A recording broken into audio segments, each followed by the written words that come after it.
It is by every measure the most influential book on the planet.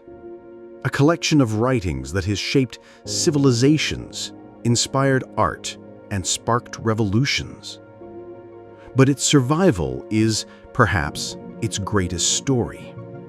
A story of ink and faith, of power and defiance. How did this ancient library of scrolls, written in languages lost to most of the world, find its way into the hands of a common plowboy? For over 1,000 years, the words were locked away, not by force of arms, but by the slow, laborious process of handwriting. Each copy a masterpiece of devotion, but also a barrier. Written in Hebrew, Greek, and later Latin, the Bible was a book for the learned, for the priests, a treasure chained to the altars of cathedrals. The illuminating truths within were veiled, known to the people only through the filter of others. Here we see a profound lesson in control. When knowledge is restricted, when a message of liberation is kept under lock and key, its power is contained. The divine, it seemed, was reserved for a select few.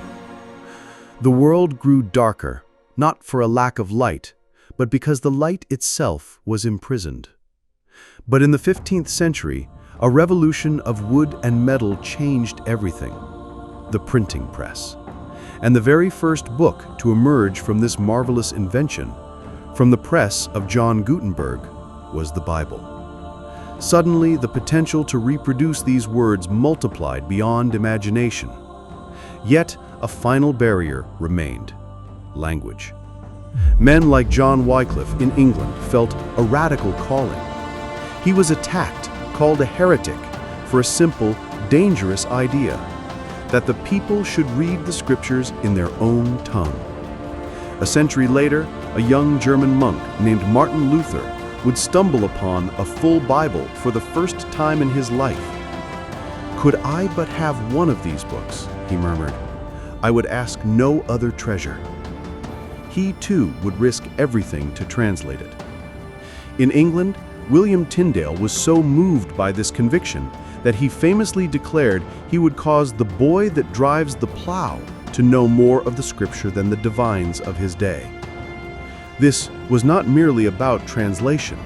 It was an act of profound faith, a belief that the divine message was not a fragile pearl to be hidden, but a seed powerful enough to grow in any soil, in any language, in any heart.